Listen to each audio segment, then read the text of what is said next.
Our team spends a lot of time talking about how sensitive geolocation information is. Where you are can tell a lot about who you are. This raises a host of tough, challenging ethical questions for companies, but it also raises a lot of tough questions for governments. And in particular, the collection and use of geolocation raises questions about surveillance and what sort of Fourth Amendment protections apply to that. So this year, the Supreme Court took up a case, Carpenter versus United States, which I guess I've sort of affectionately known as the location privacy case. So I have dragged my colleague, Michelle Richardson, who is the Deputy Director of our Freedom, Security, and Technology Project, to explain a little bit more about what this case is. So Michelle, what is this Carpenter case? So Carpenter was prosecuted for a string of burglaries, and when they were investigating him, they went to his cell phone company and requested about 4 months of location records, and they used it as a central part in his case. So he challenged it, saying that that data should be protected by a warrant, that he had a reasonable expectation of privacy, and getting just a subpoena that is not based on probable cause and the traditional Fourth Amendment protection was not sufficient. So the Supreme Court heard this case just a couple of weeks ago, and the questions were really headed in the right direction. And it's hard to predict how the Supreme Court might rule on this, but people are optimistic that we could cobble together some sort of majority to say that yes, location data is uniquely sensitive and should be protected by the Fourth Amendment with a warrant. And why isn't location information currently protected by a warrant under the Fourth Amendment?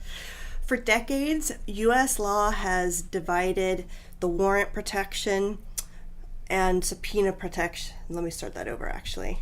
Sure. Sorry. No, that's okay. Ask that again. Give yourself 1, 2, 3 silence and go.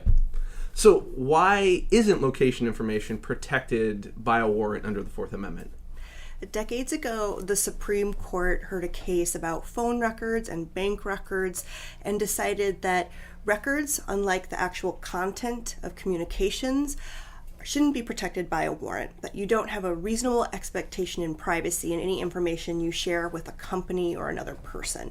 So this has led to decades of case law developing so that things like location records and internet records and other things that really just didn't exist in the 70s when the court first put this doctrine out there to not be protected by a warrant. So now law enforcement can collect all this electronic data about us without meeting traditional probable cause standards.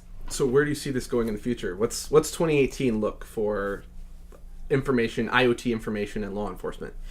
Well, some argue that if the Carpenter case goes in Mr. Carpenter's favor, this is the end of the so-called third-party doctrine, right? And all records will now be protected by a warrant. But it's more likely to see that even if he wins, the court will have to start thinking about types of information.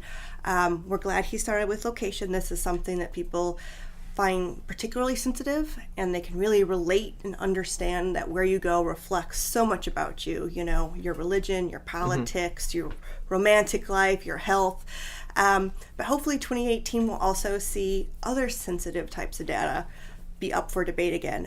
IoT is one, especially since it's in our home. For example, there are all sorts of smart devices that really show what happens in the confines and the privacy of your home, somewhere that's usually protected with the highest protections under the law. So we would love to see more cases come under that area. Awesome. Thank you very much. Thanks for having me.